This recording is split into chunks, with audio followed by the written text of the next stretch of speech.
আজকে এই মুহূর্ত থেকে আমরা ধানের শীষের নির্বাচনী প্রচারণার উদ্বোধন করছি।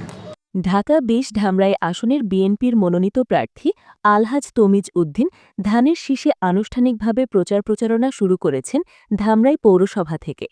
বৃহস্পতিবার সকালে ধামরাই কেন্দ্রীয় ঈদগাহ ময়দানে নেতাকর্মীদের নিয়ে দোয়া, বেলুন ও শান্তির প্রতীক পায়রা উড়িয়ে প্রচারণা শুরু করেন।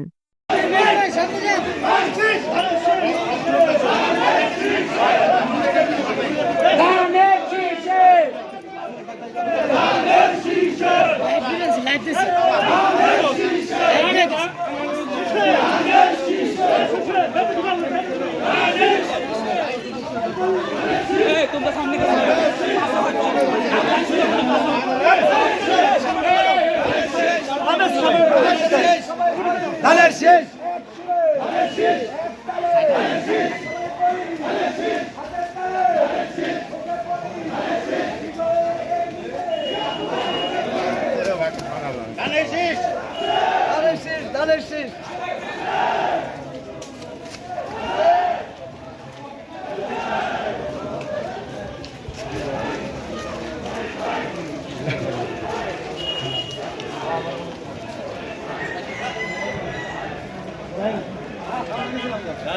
শীষে